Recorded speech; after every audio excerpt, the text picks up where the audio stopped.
Hello বন্ধুরা, কখনো ভেবে দেখেছো সুন্দর হওয়াটাও একটা নেশা হতে পারে? সুন্দর হওয়াটাও যে একটা কত বড় নেশা তা আজকের ভিডিওর মাধ্যমে জানবো। আজকের গল্পের নাম রহস্যময় সুন্দরী। গল্পটা শুরু হয় ইয়াজি নামে একটি মেয়েকে দেখি। বাবা মায়ের একমাত্র মেয়ে ইয়াজি। ছোট থেকে সব ধরনের গুণাবলী তার ভিতর ছিল, শুধু ছিল না একটাই জিনিস, সৌন্দর্য। হ্যাঁ, সে দেখতে ভালো ছিল না। আর আমাদের সমাজে যা হয়, যে দেখতে ভালো না, যার টাকা নাই, সে সর্বদা অবহেলায় পরিণত হয়, একটা অবহেলার পাত্র হিসেবে থাকে সবসময়।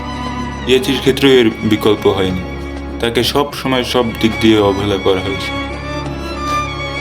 আর এই কারণে সে কোথাও যেত না, কিছু করতো না, শুধু ঘরে বসে থাকতো, খেত আর ঘুমাতো।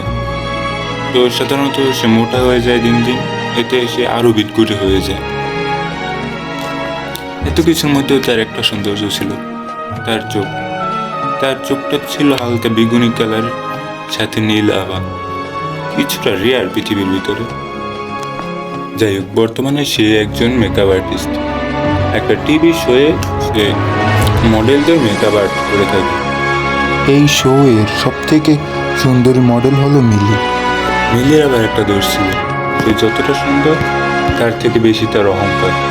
আজকে কোনো একটা কারণে মিলি লেগে আছে, হয়তো বসের জারি গিয়েছে, কিন্তু এটা একটা মিলি অন্য কোথাও না দেখিয়ে সর্বোচ্চ ক্ষোভটা ছাড়ে ইয়াজির উপর।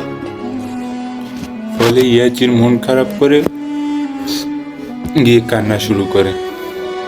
তো বসে বসে কান্না করছিল, তখন আমাদের গল্পে আসে একটা নতুন ক্যারেক্টার, ওই টিভি শোয়েরই নতুন মডেল ইয়াসিন। ইয়াসিন সর্বপ্রথম মিলির চোখের প্রশংসা করে, মানে একমাত্র সেই যে ছোট থেকে এই পর্যন্ত ইয়াজিরের চোখের দিকে নজর দিছে, ইয়াজিরের আসল সৌন্দর্যটা ধরতে পারছে।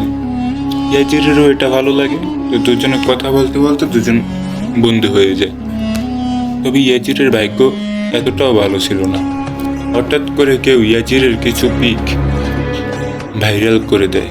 মানে যখন সে খাবার খাচ্ছিল, আগেই বলছি ইয়াজির খাবার খেতে পছন্দ করে, যখন সে খাবার খাচ্ছিল তখন তার কিছু হাস্যকর পিক ভাইরাল করে দেয়, এবং এগুলি ইন্টারনেটে খুব দ্রুত ছড়িয়ে পড়ে। ফলে ইয়াজির পরিণত হয় একজন হাস্যকর মডেলে। হাস্যকর মডেল বলতে আমাদের বাংলাদেশেও হয়, কি বুঝতে পারছো?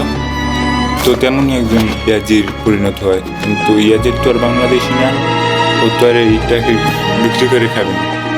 তো ইয়াজির নিজেকে গৃহবন্দী করে নেয়। তবে একদিন ঘটে আরেকটা রহস্যময় কাণ্ড। ইয়াজিরের ফোনে হঠাৎ একটা মেসেজ আসে।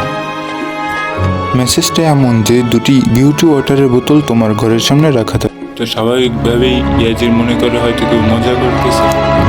কিছুক্ষণের মধ্যেই তার বাড়ির সামনে দুটি বক্স দেখতে পায়, যার ভিতর ছিল দুটি বিউটি ওয়াটারের বোতল এবং একটি পেন ড্রাইভ।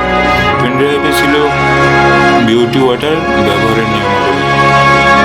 তো ইয়াজির এমনিতে মানসিকভাবে খুব ভেঙে পড়ছে, তার ভিতরে এটা পেয়ে নিজেকে কন্ট্রোল করতে পারে না, সে ওটা ব্যবহার করে।